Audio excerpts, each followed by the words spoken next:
it's usually the most poorest areas in the world that are also the most polluted areas in the world. Because if you, on a daily basis, need to fight to provide food and shelter for your family, then recycling is probably not very high on your priority. So when we go into these communities, like for example, the area in Bangkok, we can see plastic waste everywhere. Now, because of this operation, we can actually put a monetary value on that plastic garbage. And what we do is at our center, we're buying the plastic garbage from these people. We have a price per kilo. You can bring in your garbage, we scale it, and we'll pay you cash on spot, which basically means that now these people can, first of all, earn an extra income by cleaning their own community. Welcome, everyone, to the Eons Ahead podcast. I'm your host, Alex Wolfe. And on the show, we like to have deep, intimate conversations with amazing people that are eons ahead. But what does it mean to be eons ahead? Well, it means they're ahead of their time. They see things other people don't see, and they're able to manifest these visions into the world, creating a positive impact for humanity. They're often doing things that other people are simply not doing, and I love that. They're trailblazers, they're pioneers, they're conscious thought leaders, they're risk-taking entrepreneurs. And our guest today is definitely one of those. His name is Jussi Saloranta. Nailed it.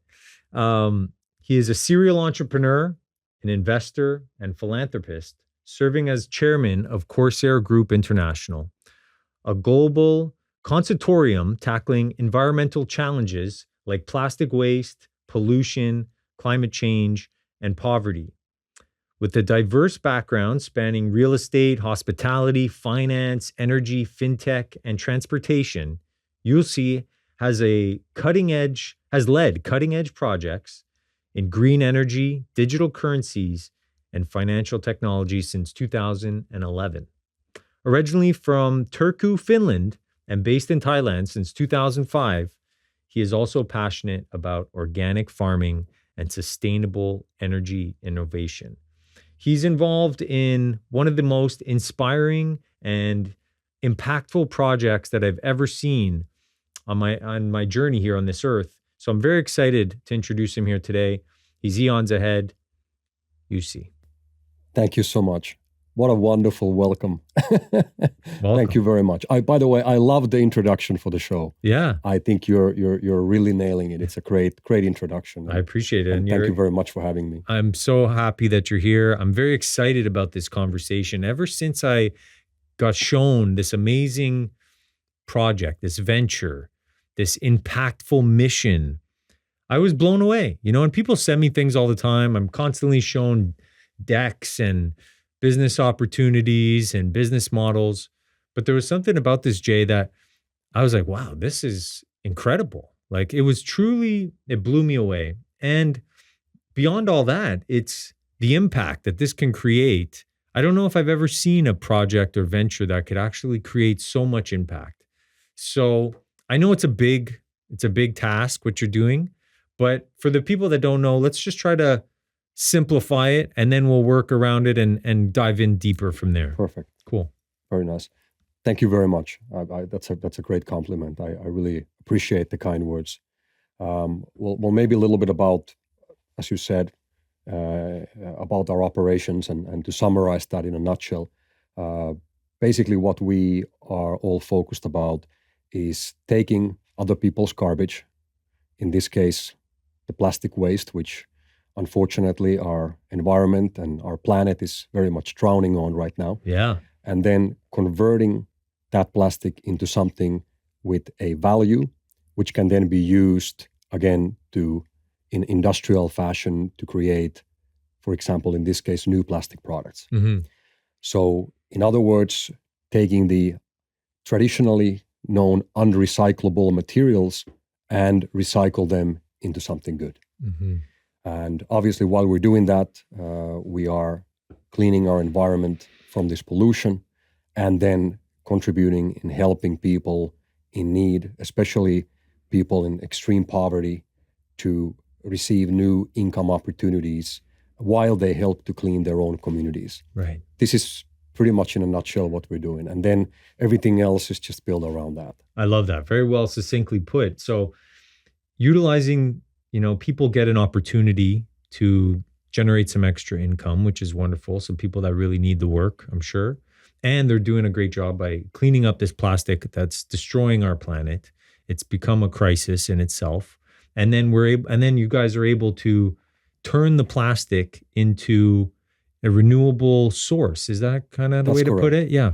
So basically what we're doing is we're taking plastic garbage like plastic bags, wrapping materials, everything that people typically throw away, and we're converting them back into their original liquid form.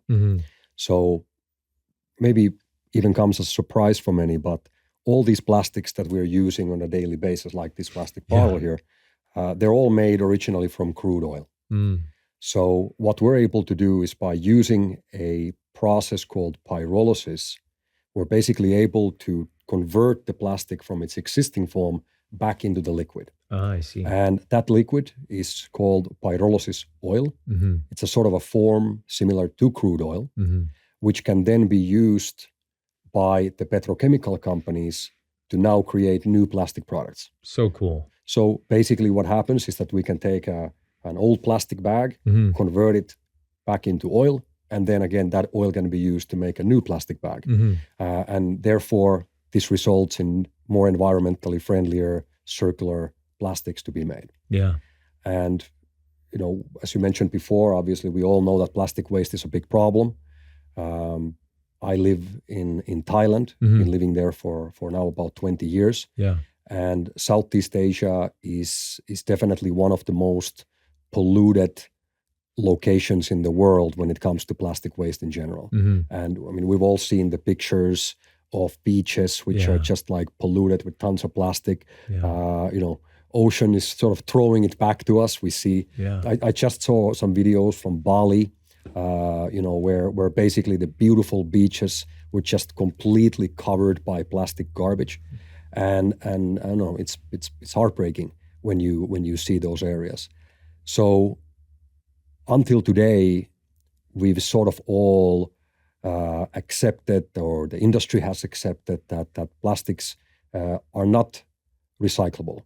Right. And that's why still today, most of the plastics that are being produced and used every year end up into the landfills or getting burned, or worst of all, leak into the oceans. So our mission is really to take the garbage that nobody wants and then convert that into a very high quality, valuable product that we now supply for some of the largest petrochemical companies in the world, like, for example, Shell. Shell, yeah. Yes. Yeah, when I saw Shell was involved, I was like, wow, the big players are seeing the impact here, the value here, and they're getting involved. Yes. It's a big deal. Oh, absolutely. It's a huge deal. Well, there is generally, we could say that there's a big push towards being able to use this garbage in an efficient and sustainable way. And, when we look at the little bit about the background of plastics, but when we look at, for example, the current situation in the world, if we look at the annual production of new plastics globally, which today is approximately 500 million tons a year. Wow. That amount is actually significantly more than the entire combined weight of every single human being on the planet. Get out of here. So if you think about it in that way, that in 1 year alone, we're actually producing more new plastics than the combined weight of the humanity. Wow. And out of that plastic, about 95% today is not recycled in any way. 95%. Correct. Holy. So that goes into the landfills, into the oceans, getting burned. And obviously that's a problem. Yeah. What makes it even more concerning is that the projections that we're seeing right now show clearly that this annual production today is also expected to triple in the next 30 years. So if we don't do something very quickly, we will be literally drowning into this plastic garbage. Jeez. And right now, still today, the production of new plastic is increasing about 10 times faster than the development of the global plastic recycling infrastructure. So what we need to do urgently is to invest and focus on building a proper infrastructure for the recycling of the plastic garbage, exactly in the same way like it has been done for metal and glass and paper, for example. And that's what we are really focusing on. Okay. It's so incredible and so needed at this time. Like, I was going to ask you, what really inspired you to get into this? Like, I understand there's a problem here, like, and we need a solution. Was that the core reason behind it, or what was it for you, Jay? Well, for me, the introduction to the concept and to the technology and the process of pyrolysis actually came through a university in Thailand. A university very famous in the region called Chulalongkorn University. They had done years of research on the concept of pyrolysis.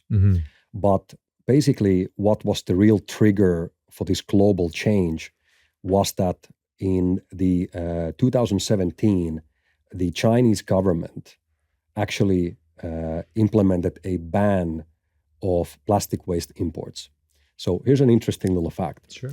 For the last about 30, 40 years, most of the plastic garbage from the United States, from Europe, from Australia, Japan, many other developed countries was actually sent over to China.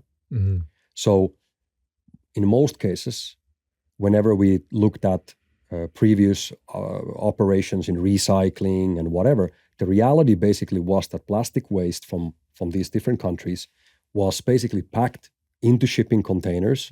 They were sent over to China.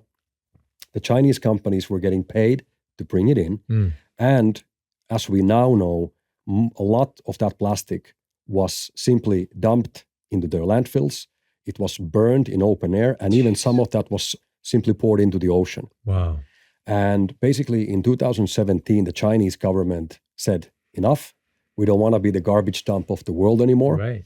And they said that, okay, you guys manage your own garbage from now on. And when that happened, it was really a wake-up call for pretty much the whole Western world, because in Europe and in US and such, there was no infrastructure for any proper plastic recycling, because we were so convenient just sending it out, and getting it out of sight, out of mind. No one's thinking about it. Right. Exactly. Yeah. And now suddenly we can't send it anymore. So now the question is, what are we going to do with the plastics now? And it started stocking up. These containers were stocking up all over Europe and US.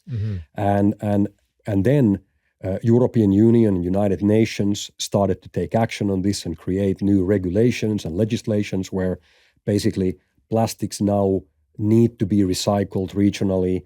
They started putting in bans of shipping out of the Europe and such.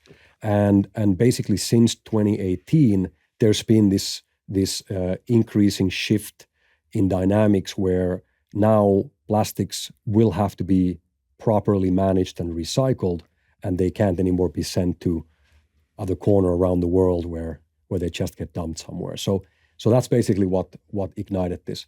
And for me, when I saw the concept of pyrolysis and this sort of advanced plastic recycling in a sort of a piloting stage at the university, my first idea was that, okay, if this is possible, and at that point, I was told by so many people, it's not possible. You can't make oil out of plastic. This is madness. This is bullshit. Like all these kind of things. Yeah. And when I looked at the process, I said, okay, if this is actually possible, that we can take this garbage that nobody wants, we can turn it into oil, which could then be used either to make fuels like gasoline and diesel, or even better, use that to make new, more circular plastics, then maybe there's a market here.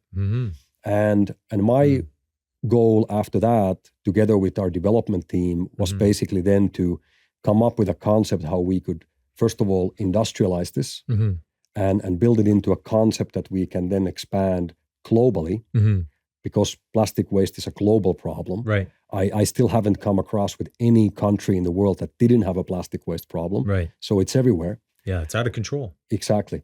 And basically then make it into a viable business, which would also then support the local communities, especially in areas where people are living in extreme poverty. Right. So that's basically long answer to your great question, but that's basically how this came about. And we're extremely passionate about this, and we see that by having a business model in a operation which has sort of the right elements and the right approach to it, but to be able to build it into a business where so many times we see good causes and good projects which have a great approach, but they are continuously depending on donations and government grants and whatever. When those donations stop, then that wheel stops spinning. Right. So in my opinion, is if we want to actually make long-term and sustainable change, it has to be built around a business. Right. Because now if it can sustain itself financially, it's completely independent from any kind of welfare or support or grants, whatever. Now it can actually become a long-term solution. I love that. Sustainable impact really is like it. I love the infrastructure that you guys have created around this. And like you said, you mentioned the word passion. Everybody that I've talked to from your company organization, Dalton, Thomas, Andrew, everybody's so passionate about it. You could feel it. You could feel the passion. And it's those kind of operations, missions that in my life, having people that are so passionate about it, and I feel it from you too, Jay, when you're talking about it, I truly feel it in my being. I know that you guys are onto something really big here, know? Yeah, I feel it. And, in that, there's a big problem and there's a big opportunity here, right? It's like there's a big opportunity to help clear out the plastic, help other people along the way, turn this thing into a renewable source of energy so that they can use it for plastics again, and then keep recycling it. It keeps eliminating the waste. Exactly. Right? And let's say we had to put some sort of measurable numbers on this, like how much are we going to be reducing by using this process? Estimates. What do you think? Right. Yeah. Well, let's say that starting from sort of our process and how this one works. So our process is extremely efficient and environmentally friendly. That's the bottom line, right? That's huge.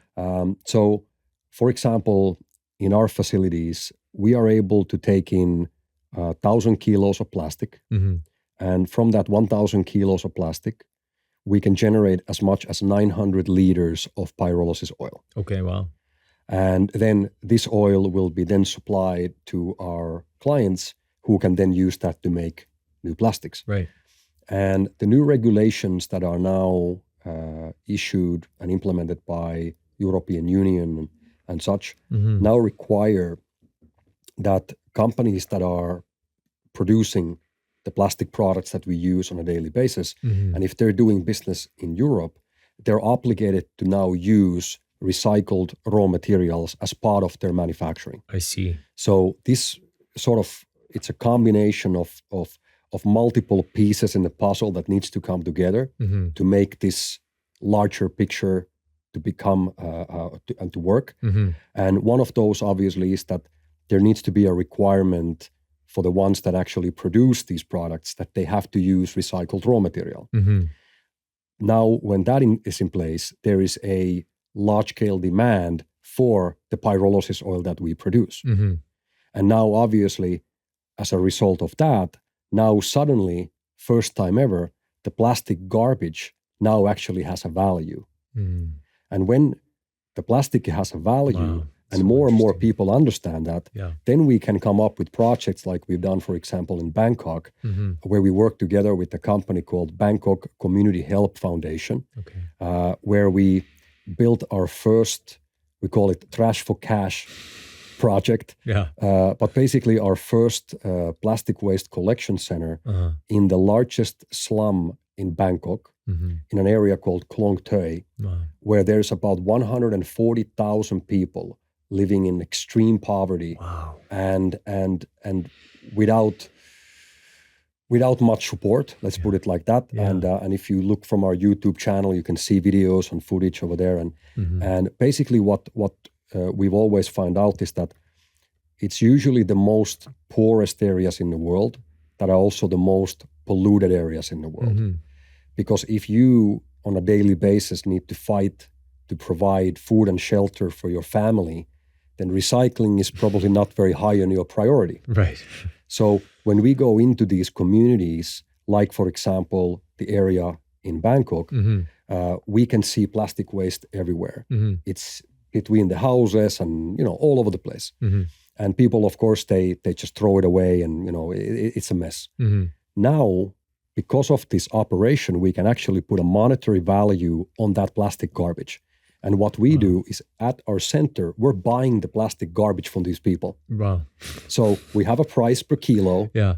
And you can bring in your garbage. Yeah. We'll scale it and we'll pay you cash on spot. Unbelievable. Which basically means that now these people can, first of all, earn an extra income by cleaning their own community. It's such a win-win.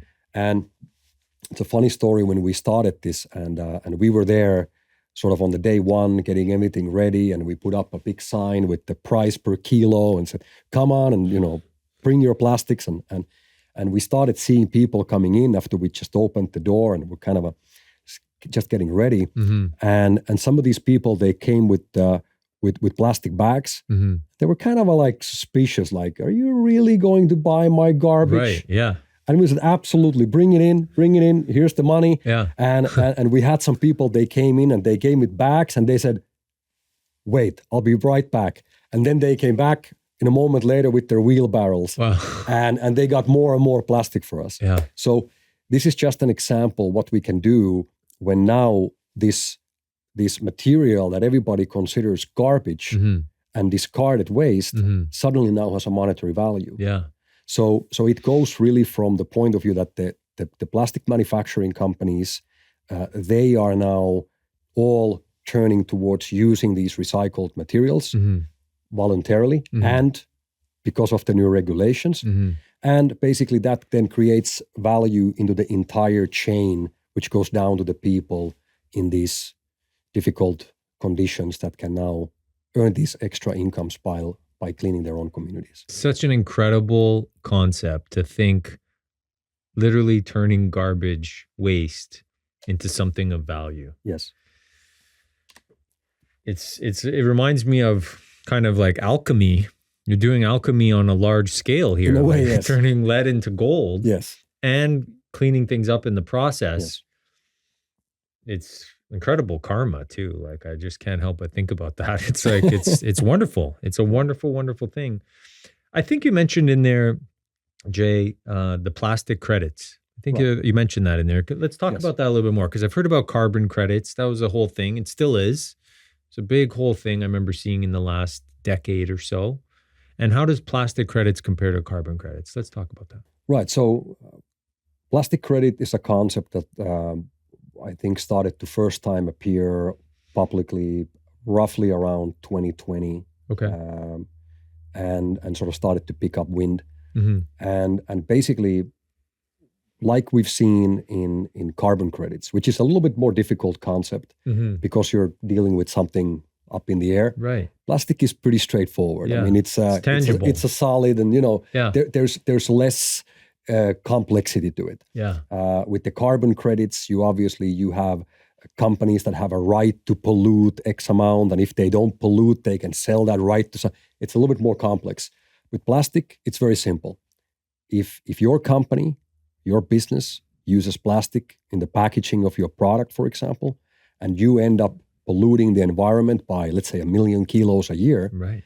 The direction where the world is moving is that your company, who is making that 1 million kilo plastic waste a year, is now obligated to recover from the environment the same amount of plastic waste. Pretty straightforward. Pretty straightforward, yeah. And how it's done is basically that companies that create the pollution will have to work with companies or groups of individuals who clean the environment for the pollution. I see. And the plastic credit is really the vehicle in between. So as an example, let's say now that we have a large beverage company or any business that creates tons and tons of plastic waste. Now, those companies want to, and with the new regulations that are coming into play, are soon mandatory, obligated to take responsibility of their so-called plastic waste footprint. They can obviously call Corsair and say, hey guys, what can we do? How much plastic you guys go and can and collect? And then, we'll somehow make an agreement with them and work together with them directly. But on a global scale, that's very complicated. Mm-hmm. So the plastic credits are basically, in our case, a digital receipt, which proves that plastic waste has been recovered from the environment. Mm-hmm. So what we, for example, did is we created in 2021 something called CSR plastic credit. And CSR plastic credit is a digital receipt. What's the CSR stand for again? Basically, CSR comes from corporate sustainability and responsibility. Gotcha. Cool. And I love that. yes. So eventually, and the other meaning, if you remove a few letters, it also very close Corsair. to Corsair. So there's sort of a double meaning to that. I love that. Very smart. And so basically, what happens there is that companies can now contribute and to take part into the cleaning process and work together with us by acquiring these digital receipts. I see. And is that like an incentive for the company? Yeah. Well, I mean, basically, so far this has been mostly voluntary. Cool. But now we're seeing regulations being implemented globally, coming from European Union, coming from United Nations. There was recently a sort of what would you say? It's a committee that was built where basically about 170 countries came together to sign a legally binding agreement to basically start implementing national and global regulations on plastic pollution. Wow. And the direction where this is heading is exactly as explained. If your business or your company is creating plastic pollution, you are then at that moment obligated to work with someone to clean the environment from the same amount of plastic. So what we do is when we go out to the landfills and we go out to the ocean and the beaches and we collect plastic from the environment, every kilo that is being now turned from plastic waste into a usable raw material is now being documented and then eventually audited by an independent third-party auditor. Wow. And then based on that specific work that has now been done, Corsair will now be able to issue those plastic credits. Gotcha. And basically, companies now can acquire those plastic credits, and by using our so-called retirement program, they can then publicly claim the effort coming from them. So they were the one who contributed on making it possible for this plastic waste to be removed from the environment. Right. So we've seen a lot of companies already started to engage on this. And as mentioned before, it has been mostly voluntary so far, but now it's becoming this year, because of all these new regulations, it's now becoming mandatory pretty much all over the world, I would say. Wow. Good example from that we just saw in the Philippines, which is obviously one of the countries in the world with some of the biggest plastic waste problems. What's the worst? What's the country that would you say is the biggest plastic waste issue? I would say probably Indonesia, Philippines. Wow. Yeah. Unfortunately, a lot of the Southeast Asian countries. Wow. Why is that? Well, first of all, there is very little of any existing waste management infrastructure. Right. So basically, typically, like a country like Thailand, we have more than 2,000 landfills all over the country. Wow. And on an annual basis, Thailand as a country generates about 3 billion kilos of plastic waste. A year? A year. Oh. So that all, most of it, gets dumped into landfills. And these landfills obviously eventually become full. And then the government is working hard to find new locations for landfills and just keep on expanding that. And until today, there really hasn't been any proper infrastructure in that region of Southeast Asia, which means that most of the plastics just end up getting dumped. At the same time, whenever we see a area where the middle class is growing, that also means that more and more plastics are needed.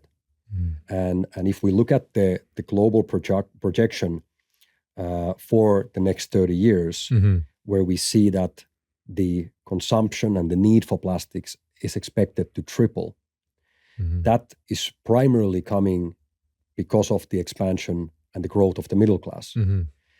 Because as an example, if you have let's say traditionally a someone who would go and buy their fruits and vegetables from a market with a basket. Yeah. Now they want to go to the corner store, to a convenience store, whatever it would be, and they want to buy their groceries from there. And obviously all of those products are packed in plastic. Plastic, right. So the more the middle class grows, the more plastics are needed. I see. And with the lack of any type of proper infrastructure for the waste management, it just all gets dumped. And then whenever we got floods and whatever, that plastic floats and gets into the rivers and eventually ends up into the ocean. So it's a mess. It's a mess.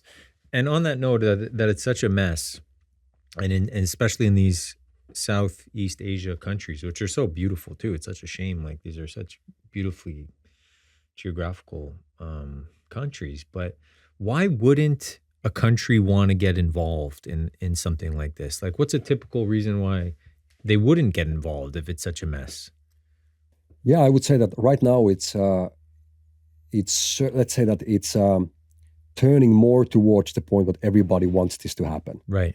So I think over the last few years, the big question was that, okay, how can we do this? What's the solution to do this? And our process and our technology, which obviously there are other companies who are doing this as well, is seen by most people as the most effective solution. Because basically what we're able to then do is able to stop the flow of these plastics into these landfills and into the oceans, and instead using them in an efficient way to make the oil, which can then be again used to make new plastics. And when we do that, not only are we able to stop the flow of new plastics into the environment, but we're also able to mine the old landfills and take out old plastic, where some of that it's decades old. Wow. And obviously, whatever plastics we can use that is already here as a waste, then reduces the need for new oil to be pumped and refined to make all these plastic to make the products. plastics, right? So there's obviously massive savings in carbon emissions as a result of that, and most importantly, we're able to turn this unwanted, discarded garbage into something with great value. With value, I love that. It's really. I keep thinking of alchemy. It's really just turning something like lead into gold, kind of thing. Right. And it makes me think of this brilliant mission that you guys have here is like it's a golden opportunity, and it's a golden age that we're entering here, and it feels very resonant with that. Right. When I say the word golden age in this mission, what comes up for you? Well, I think the change in a global way, where people are starting to see the garbage as something with a value, and I think that's the biggest sort of mental change that we need to have. And I always joke about it whenever we see garbage trucks driving around the streets of Bangkok, for example. We sort of refer to them as like a Brinks truck. Yeah, they're like cash delivery trucks, right? That's hilarious. Because or in the same way, when you see mountains of garbage, for other people they're just mountains of garbage. For us, they're mountains of gold. Yeah. Because we have now a way to actually convert that into something very useful. Yeah. And most of all, do it in a way which is environmentally friendly. Wow, I love that. It makes me think of, and this may sound a bit out there, but in that mindset of just seeing something that would be typically thought of as negative or wasteful or useless, and then turning it into something positive, right. A negative to a positive.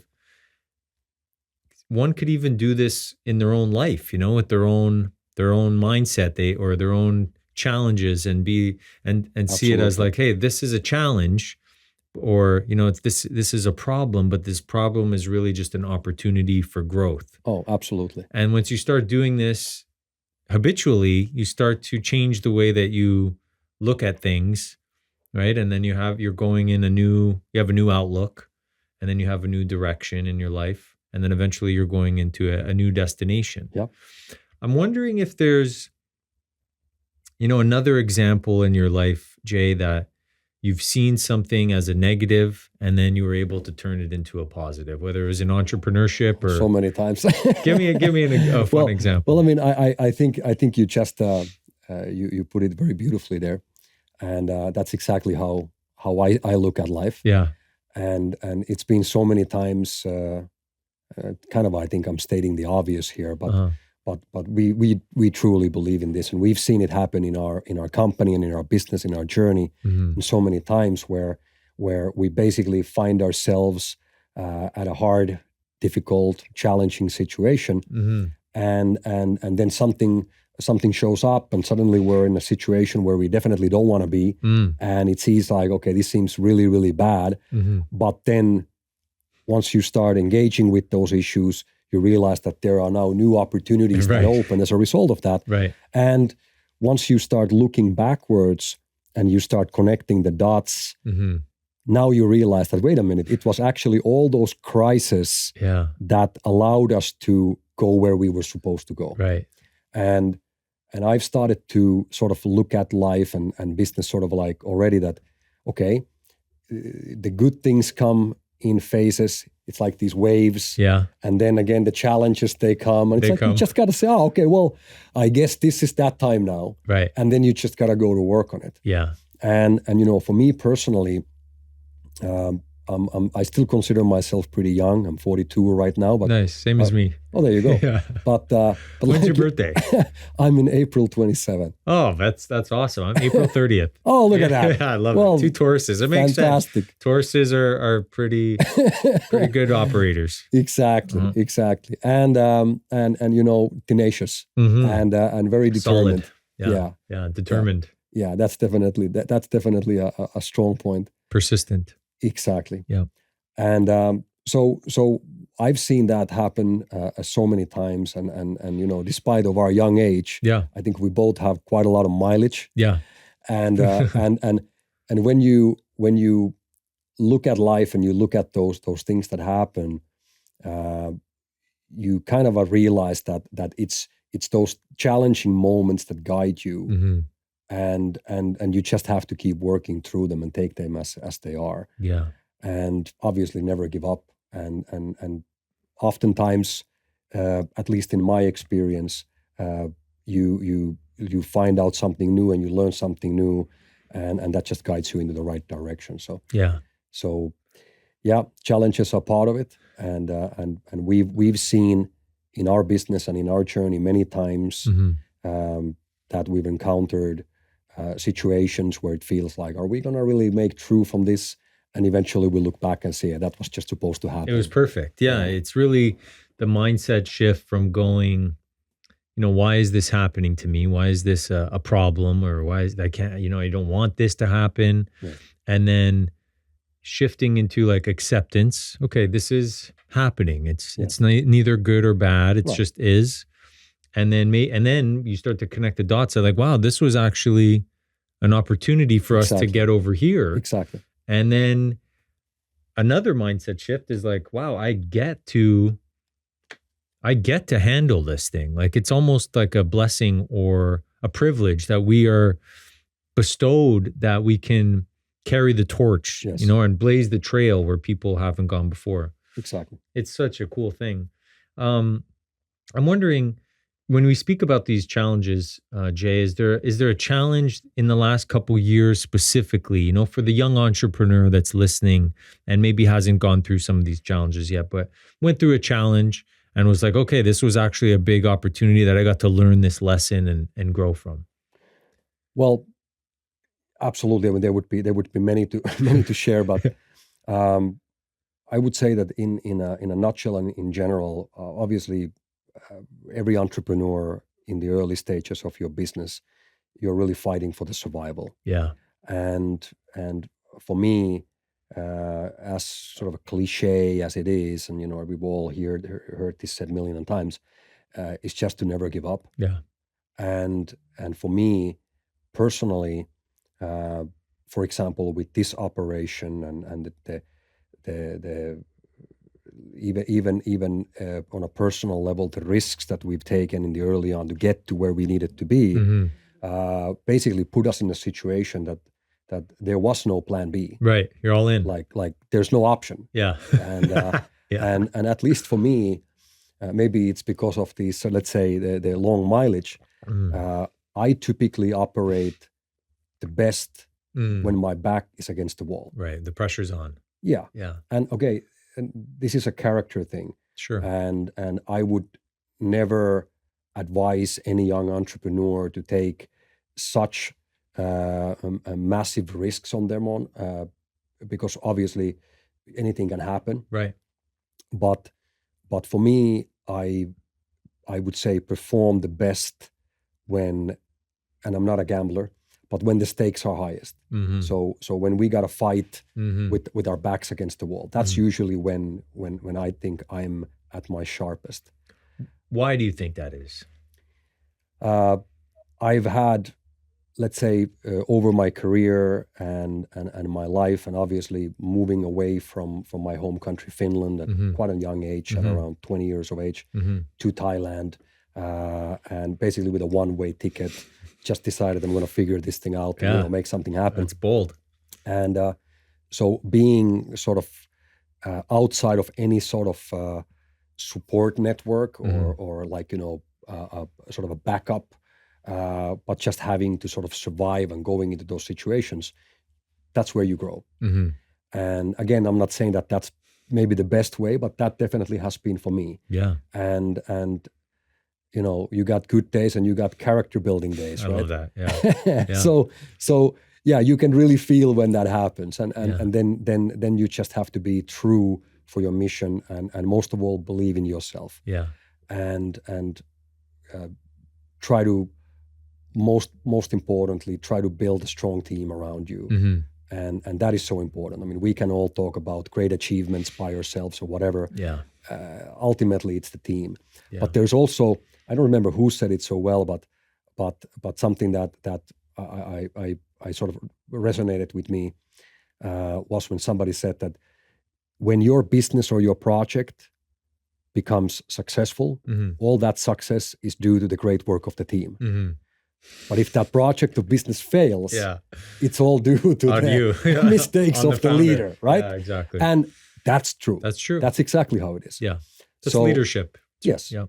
And I've always sort of believed on hard work and trying to be the hardest worker, hardest working guy in the room, and then just try to go out there and make it happen every day. Yeah. And if you have a great idea, I would even say if you have any sound idea, any reasonably good idea, and if you just put your focus and dedication on it, and you have the commitment that is needed, and you're able to focus on doing that even when times are hard.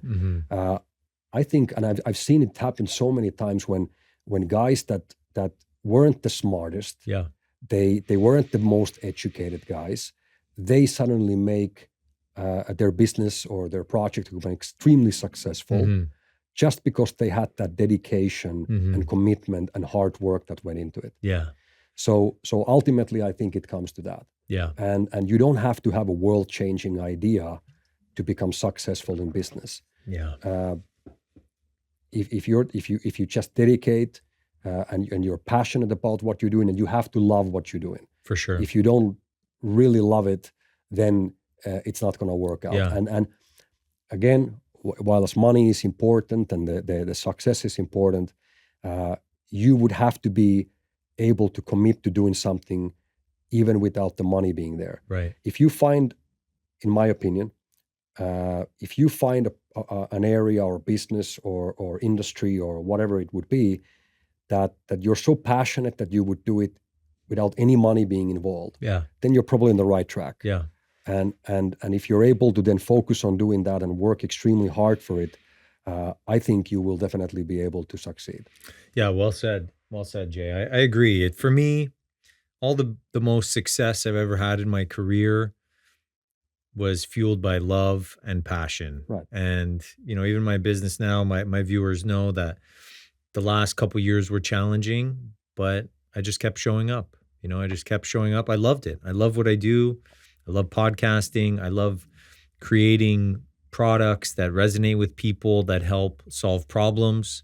And in that love, in that passion and perseverance, you just keep going. You only really lose if you quit. Exactly. But you said something there that was so valuable and so resonant. I want to bring it up again. It's really, you don't have to be the smartest guy in the room, but if you surround yourself with smart people, that's a really good thing to do. And just keep showing up, keep showing up, and never, like you said, never give up on your idea, and just keep building it, keep building it, keep building it. And then it's like the universe starts to work with you, as a friendly energy. So I love you. I love that. Thank you for making me reflect on that. It's such a cool thing. I love talking to fellow risk-taking entrepreneurs. Yeah. So on that note, with the persistence in mind and the passion and growing this thing, what's the vision? What's the goal for this for the next 5 years, 10 years? Let's talk about the vision. Well, I believe that we are going to solve the plastic waste problem globally in the next coming 30 years. Okay. And as a part of that, as in that process, plastics will become recyclable exactly like paper and glass and metal. And while that transformation is being done from sort of discarded waste into a valuable raw material, there's going to be a multi-billion-dollar industry being created. And that means that there's also going to be companies that are going to become very successful. There's going to be individuals that are going to become very successful. And we're basically talking about a brand new market emerging. Yeah. Wow. Plastic waste will become a commodity. And it will become a traded commodity, exactly like metals and gold. Wow. So once this advances and we move forward towards that situation, it obviously means that we are going to start looking at the garbage differently. It's now going to have a monetary value. People won't throw the garbage away anymore. They won't throw plastic into the environment. Or even if they did, somebody now has an intention, an interest to go and get it. Yeah. Because now it's money. Right. And that's the only way to really, from the environmental point of view, to actually stop plastic waste flowing into our environment. Right. Make it make sense. Yeah. Exactly. Yeah. Like as an example, and I'll come back to the vision point, but just a little side note here. For example, in Thailand, we work together at the moment with more than 100,000 fishermen. And what happens there is that these fishermen go out as part of their daily work. And what happens there is that they tend to have a lot of plastic waste stuck in their nets. And typically what they would do is when they pull the nets out, they take out the plastic, and because they don't have any other option, they just throw it back into the water. No, they take So what we're doing now is we're actually paying these guys money to bring the plastic on shore. Yeah. So that fishing for plastic now. Exactly. So that means that now these guys are actually not only getting paid to catch fish, but also to catch plastic. Yeah. And we get a raw material which is now nicely washed by the nature. And as a result of that, there's less plastic in the oceans. Yeah. So this is just an example of how we can actually turn this garbage into a source of income, and it's a valuable product. So I definitely see this happening. It's going to take time. Sure. I think it's going to take somewhere around 30 years until this is really sorted out, but it will be sorted out. Yeah. And we as a company, as Corsair, we are doing our very best to being in the forefront of this change. And our target is to build these advanced recycling centers all over the world.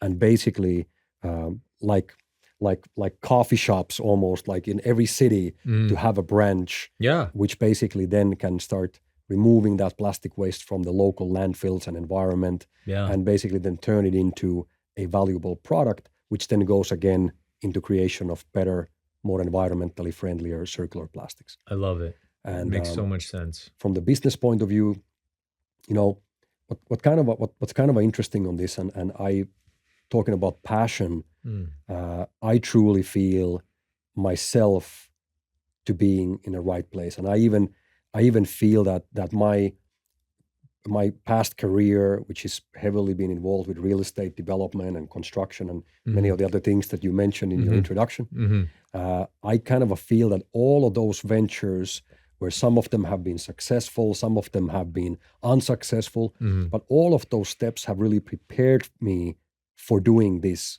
And as of today, I can say I love my job. Yeah. Like it stopped being about money a long time ago. Yeah. And we just absolutely love what we do, and we're very passionate. I feel it. And the best part of that is that while I'm extremely concerned and passionate about the environmental elements, I am also a capitalist. I love building businesses. I love making deals, and we love collaborating and building companies. And this really has been sort of a unique combination where you can actually be an environmentalist and a capitalist at the same time. I love it. That's so cool. So I've had meetings or I've had days where I've met with environmental activists in the morning and oil company executives in the evening. Yeah. And both parties are saying, Jay, you guys are doing a fantastic job. It's wonderful. So that doesn't happen very often. Yeah.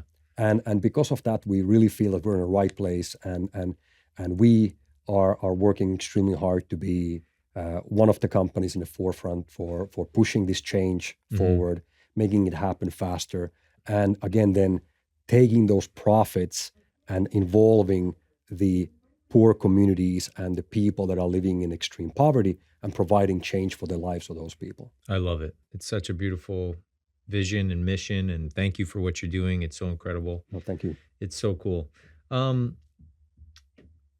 Speaking about environment, where you brought it up a lot there. I remember reading in your bio, interested in organic farming.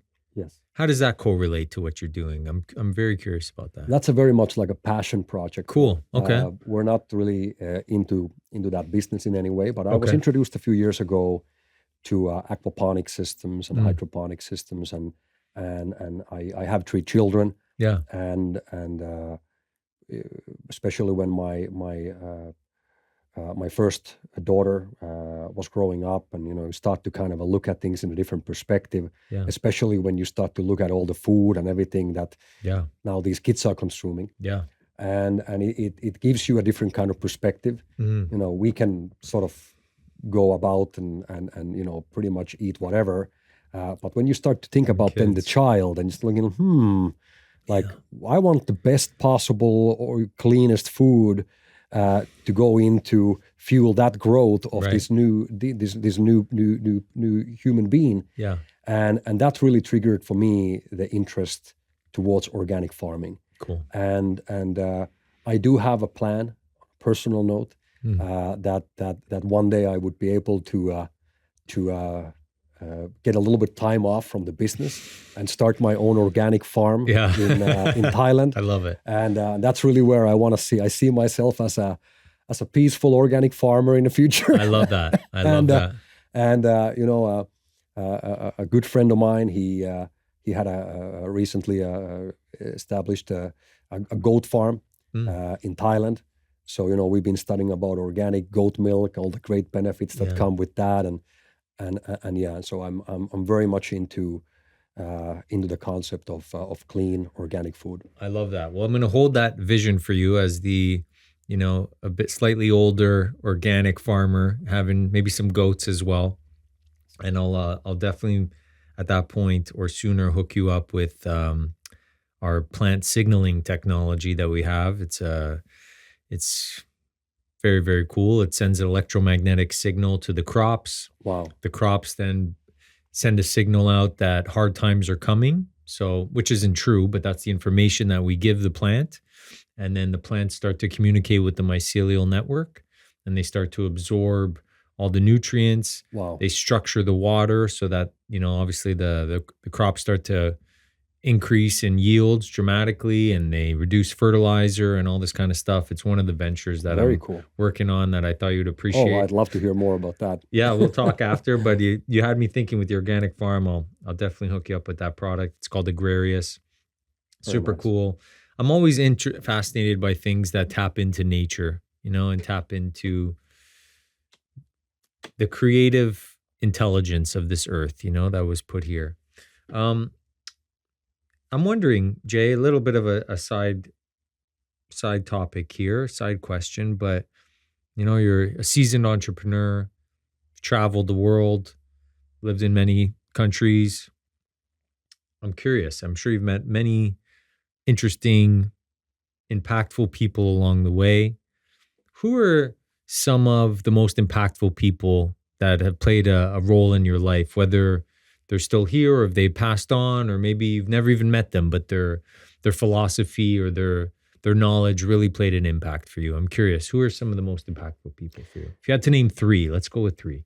Want to hear the people that have actually been in part of my life, or the people I look sort of up to? Either way, who's made the most impact? Well, I would say there's been a few very important people involved in my sort of personal journey. Yeah. People that have come to my life, and I there's an old saying that the teacher will arrive when the student is ready. Absolutely. And I've really seen that happen. And, for sure, me too. And I was just around 20 years old when I actually met a very impactful person in Finland, a good friend of mine called Jari. Mm-hmm. And basically, he was the first guy that really took me sort of under his wing. Like a mentor? Yes, and I was about 20 years old. He was just under 40. Mm-hmm. And basically, and he had already gone through at that moment a couple of bankruptcies, Okay. at least one divorce, I remember. Yeah. And but also at that moment had a very successful business, Mm-hmm. and had sort of had just the right combination of failure and success. Mm-hmm. And he was my first true mentor, who basically explained to me how business works, how you got to run things if you want to make it happen. And again, for a young entrepreneur who didn't really know what I wanted to do at that time, except that I was extremely passionate about building something, and eventually found myself involved in network marketing, which again was a great school, especially with all the personal development that came through that. And basically he was my sort of a first real mentor. And then moving onwards from that, a few years later, when I had sort of developed myself and got to a different level, I met another gentleman called Sanjeev, extremely successful entrepreneur in IT industry, and he was sort of my sort of a second mentor that influenced a lot to me, and he has also been a great supporter in the background. And finally, again, this is interesting how these things go, but on my sort of a personal journey, eventually the greatest mentor in my life actually turned out to be my own father. And even if he was always there, and he's been a very successful entrepreneur and himself, and done very well in business, and even if he was there all this time, sort of this, let's say, 15 years of my journey from when I started to get into business at around the age of 20, I wasn't sort of ready yet for those conversations. Even if he was always there supporting and sort of giving me guidance in the background, but I wasn't really ready for that one yet. Right. And then eventually, now in the last, let's say 5 to 10 years, he's really truly become my most important and meaningful mentor. So it's interesting how sort of a person who was always there very close turned out to be that. I had to go through that journey to come to the point where we sort of speak the same language. Right. What was it that you think that unlocked on that journey? I know that when the student is ready, the teacher will appear. So what was it in you that became ready to see your dad as that mentor? Well, I had to go through my challenges and my obstacles and overcome those and to gain those flying hours to basically be able to really resonate on the same level. Yeah. Or obviously his business that he's built is way bigger than what we've done, but he's very, very successful on that. Cool. And but the guidance that I eventually received from him and I continue to receive from him today has turned out to be the most important. But I've had amazing people that I've been able to work together that have supported me. Number of people, like I mentioned before, Yari, Sanjeev, these people, who played a very important role in my journey first of all, as a human being, and as an entrepreneur. And they've all brought at the very right time of my journey when I've sort of moved up from one level to another with the growth of the business and let's say advancement in success and the general personal development. They've arrived on those right moments to help me to elevate into the next level. And that has really been very, very meaningful and impactful for me. For sure. Yeah, the value of a mentor, especially at the right, like you said, the right time in your life or your career or your journey, can be so impactful. You know, same for me too. The person that had the most impact for me was a mentor, probably my second mentor. And he really opened my mind and my perception to a way that I never looked at life, you know, and once you see something, you can't really unsee it, you know? So it reminds me of that, the value of a mentor at the right time. So I would encourage anybody listening, you know, find a mentor, get yourself ready and humble yourself to be able to learn from other people's failures and successes. It's all valuable, you know, they both leave clues, you know, success leaves clues, failures leave clues. On that note, Jay, you know, for people that want to get involved and do more, like maybe if they don't live in Thailand or if they don't live in Philippines or something like that, but the people here in North America, and they're listening to this now and they're like, man, I love this mission. These guys are onto something really cool.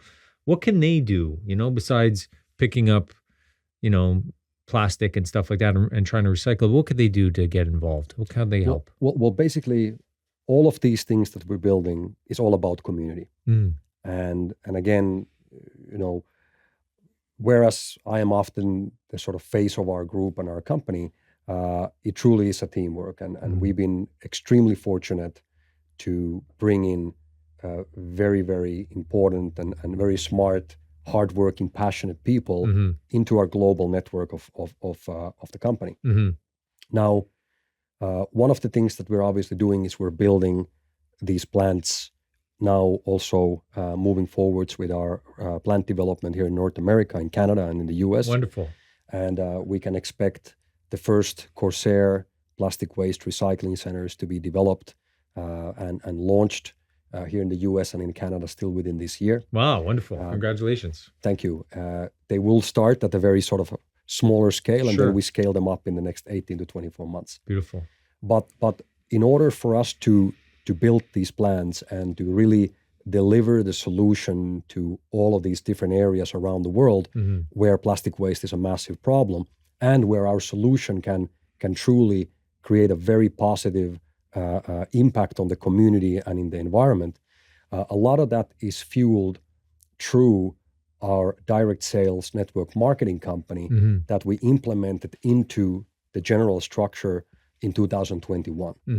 And basically what we built now is we built a global network of environmentally conscious entrepreneurs that are part of helping the development of these centers and this recycling infrastructure. So anybody who's interested in any way being involved, please look up the Amplivo network. We are now expanding also here in the United States and in Canada.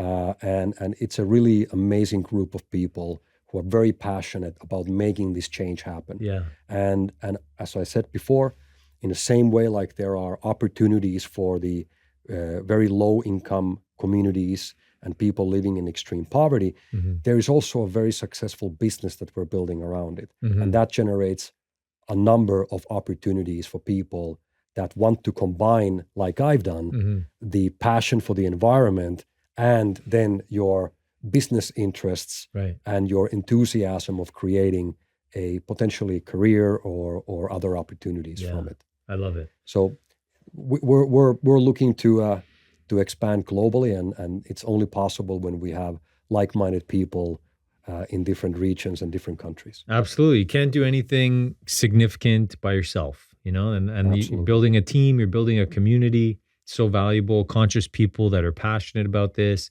about making an impact.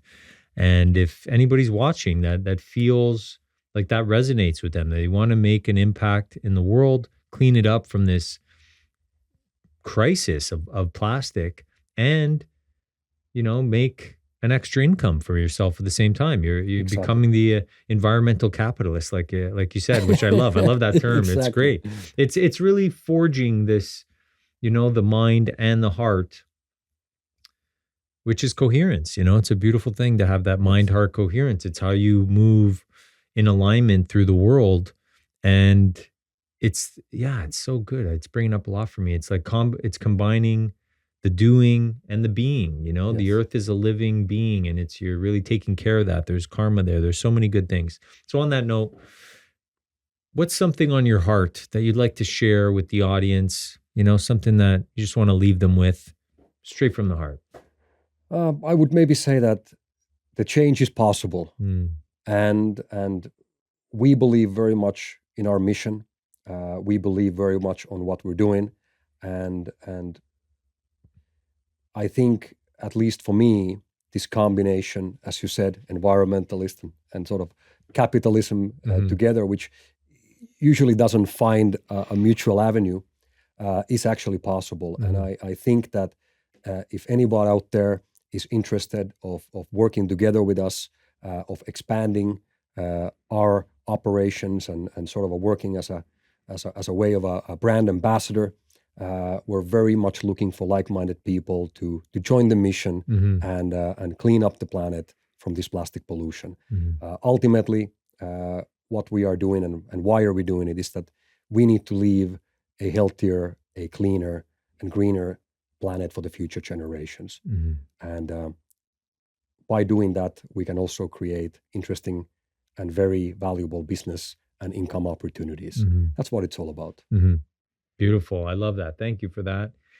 And it reminds me of one of the best codes that my mentor gave me. Is like, always do your best to leave the place that you were at better than you found it. Exactly. And that's what you're doing here. And I Exactly. love that. I truly do. Thank you for what you're doing, Jay. Thank you I very wish much. you 100 years of success.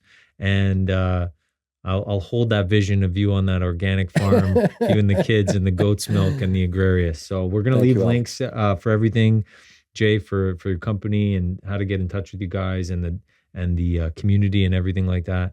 And I just want to thank you again for what you're doing. Thank you so much. And, thank you for having me. Yeah, it's been a pleasure and an honor getting to know you. So thank you so much. Thank you very much. Thank you. Thanks, guys. Awesome.